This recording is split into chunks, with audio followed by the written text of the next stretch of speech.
कि झारखंड की राजधानी रांची में ईडी का बड़ा एक्शन सामने आया। रांची में कई जगहों पर ईडी की रेड चल रही है और इस रेड में भारी तादाद में कैश बरामद हुआ है। कैशों की गिनती जारी है। अभी तक 20 करोड़ से ज्यादा का कैश गिना जा चुका है। ईडी के मुताबिक ये कैश झारखंड के मंत्री आलमगीर के पीएस पर्सनल सेक्रेटरी के नौकर के घर से बरामद किया गया है। आप जो तस्वीरें देख रहे हैं ये उसी कैश लोग की है जिसका पर्दाफाश झारखंड में हुआ है। इतना कैश मिला है जिसकी गिनती अभी तक नहीं हो पाई है। देखिए किस तरीके से नोटों का बंडल नहीं पहाड़ आपको नजर आएगा। सभी 5-5 रुपए की नोट है। नोट का ये पहाड़ मिलने के बाद सवाल ये उठ रहा है कि आखिरकार ये करोड़ों का कैश है किसका, किससे बिलोंग करता है? क्या इसका चुनाव से कोई कनेक्शन है? क्या इस से झारखंड के मंत्री आलमगीर का कोई लेना देना है? क्योंकि उन्हीं के पर्सनल सेक्रेटरी के नौकर के यहां से बरामद किया गया है। बड़ी खबर मिल रही है ओडिशा के नवरंगपुर में पीएम मोदी ने झारखंड में मिले करोड़ों रुपए पर भी निशाना साधा है। उन्होंने रैली में कहा कि झारखंड में नोटों के पहाड़ मिले हैं, घर जाओगे तो टीवी पर देखना। पीएम मोदी आगे बोले कि एक भी पाई किसी को मैं खाने नहीं दूंगा, जो खाएगा वो जेल जाएगा। तो देखिए ओडिशा में चुनावी जनसभा को प्रधानमंत्री मोदी संबोधित कर रहे थे और उन्होंने कैश को लेकर भी बहुत कुछ कहा। आज यहां पड़ोस में झारखंड में नोटों के पहाड़ मिल रहे हैं। नोटों के पहाड़ लोगों का चोरी किया माल पकड़ रहा है मोदी वहां। अब मुझे बताइए, मैं चोरी बंद कर दूं, इनकी कमाई बंद कर दूं, इनकी लूट बंद कर दूं, तो मोदी को गाली देंगे कि नहीं देंगे? देंगे कि नहीं देंगे? लेकिन गाली खा करके मुझे काम करना चाहिए नहीं करना चाहिए? आप मुझे बताइए। मुझे आपकी पाई पाई बचानी चाहिए कि नहीं बचानी चाहिए? आपके हक का पैसा बचाना चाहिए कि नहीं बचाना चाहिए? और इसलिए मोदी ने जनधन खातों, आधार और मोबाइल की ऐसी त्रिशक्ति बनाई कि गरीबों का पैसा लूटना बंद हो गया। अब घर बनाने का पैसा सीधा आपके खाते में, गैस का पैसा सीधा आपके खाते में, मनरेगा का पैसा सीधा आपके खाते में, किसान सम्मान निधि का पैसा सीधा आपके खाते में। यानी सबको लाभ, सीधा लाभ, कोई भेदभाव नहीं। और ये मोदी की गारंटी है। तो झारखंड में कैश कांड पर मंत्री आलमगीर का बयान भी सामने आया है। उन्होंने कहा कि ईडी जांच तक कुछ भी कहना ठीक नहीं है। निजी सचिव संजीव को अनुभव के आधार पर रखा गया, जो 2 मंत्रियों का पहले भी पर्सनल सेक्रेटरी रह चुके हैं। ये कहना है मंत्री आलमगीर का, जहां कैश का पहाड़ बरामद होने के बाद सवालों के घेरे में जिसकी सफाई देते वो नजर आए। उनका कहना यह है कि संजीव, जिनके नौकर के यहां से ये नोट का पहाड़ मिला है, वो पहले भी 2 मंत्रियों के पर्सनल सेक्रेटरी रह चुके हैं। ये पहली दफा नहीं है कि किसी मंत्री के कामकाज को संभालने का, देखने का उनको मौका मिला हो। पर्सनल सेक्रेटरी को लेकर के उन्होंने क्या कहा, सुनिए आप भी। संजीव लाल एक सरकारी मुलाजिम है, वो हमारा पीएस है और हम लोग भी जब भी पीएस यूएस सिलेक्शन करते हैं तो अनुभव के आधार पर करते हैं। इसके पहले भी 2 मंत्री का पीएस रह चुके थे। अब हम लाए हैं, सरकारी मुलाजिम है। अब ईडी का क्या निष्कर्ष आएगा बाद में बताया जाएगा।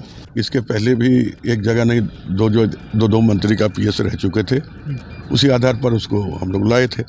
अब बाकी अभी जो चर्चा चल रही है वो ईडी में, तो वो तो जब तक उसका निष्कर्ष नहीं आएगा तब तक उस पर कुछ टिप्पणी करना उचित नहीं। इसी बीच ये भी देखिए, ईडी ने झारखंड सरकार को ग्रामीण विकास मंत्रालय में हो रहे भ्रष्टाचार को लेकर लेटर भी लिखा है और कहा है कि इस मामले में सरकार जांच करे। सूत्रों के मुताबिक इस बाबत कोई कार्रवाई नहीं की गई। आज की छापेमारी के दौरान वो लेटर भी बरामद हुआ है। देखिए ये लेटर जो आप स्क्रीन पर देख पा रहे हैं, ये पूरा मामला जुड़ा हुआ है। ईडी ने झारखंड सरकार को ग्रामीण विकास मंत्रालय में हो रहे भ्रष्टाचार को लेकर जो लेटर लिखा है उससे जुड़ा है। वरुण जैन का रुख करते हैं हमारे सहयोगी और जानने की कोशिश करते हैं कि इस चिट्ठी से लगाए, इस चिट्ठी के कंटेंट से लगाए कौन कौन सी चीजें हैं जो सामने आ रही हैं और जो पर्दे के पीछे की जानकारी है वरुण, वो भी बताएं। देखिए, सबसे पहले तो जो नोटों की गिनती है वो लगातार जारी है।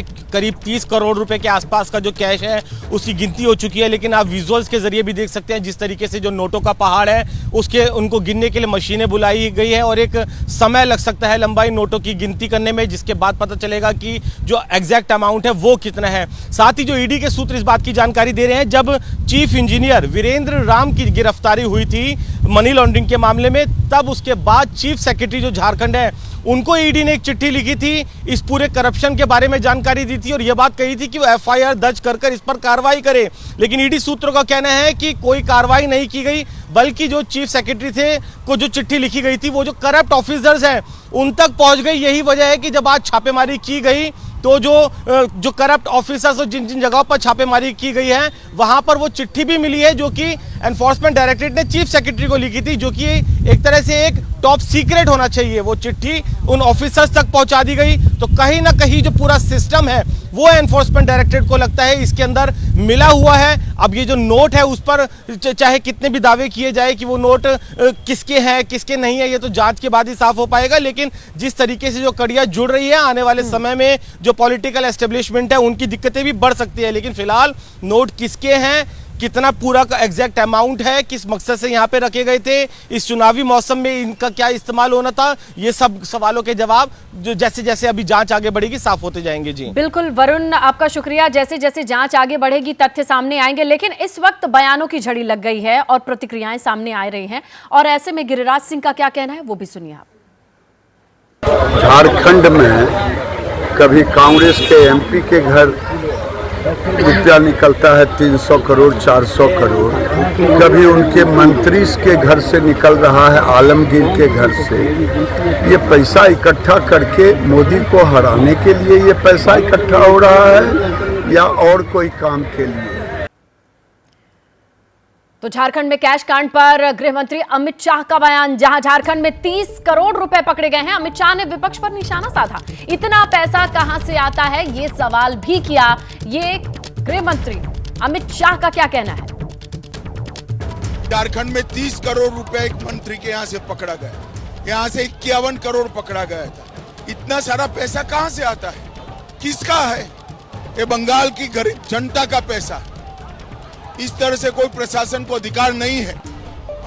ममता बनर्जी को बंगाल से जाना ही जाना है, कोई नहीं बचा सकता।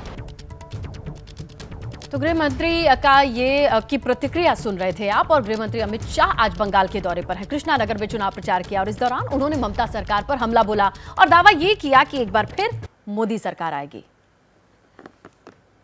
मैं पूछना चाहूंगा, आपने तो 35 का टारगेट दे दिया राज्य के लिए, 35 की तरफ कैसे बढ़ रहा है बीजेपी? 2 दफा के वोट यहाँ हो गया। हम निश्चित रूप से 30 से ज्यादा सीटें जीतेंगे, 35 भी होने की संभावना। आपसे ये पूछना चाहूंगा, आप जब भी आए संदेशखाली लेकर सर्व हुए, आप वहाँ का तृणमूल भी एक वीडियो निकल के बोल रहा है कि संदेशखाली सब बनाया हुआ चीज है। देखिए, ममता बनर्जी ने एक बात स्पष्ट कर देनी चाहिए, क्या वो ऐसा मानती है कि संदेशखाली में शाहजहां शेख निर्दोष हैं? उनको पहले बंगाल की जनता को ये बताना चाहिए। अब यहाँ का जो माहौल दिख रहा है आपको, क्या लग रहा है कृष्णनगर में क्या होने वाला है?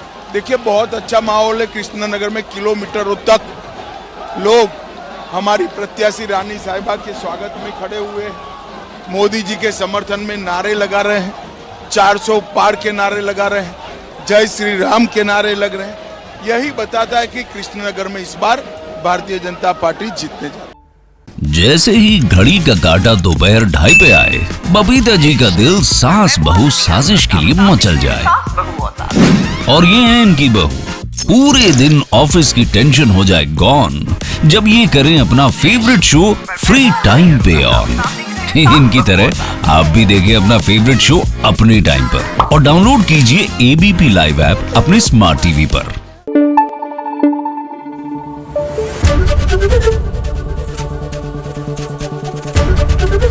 एबीपी न्यूज आपको रखे आगे।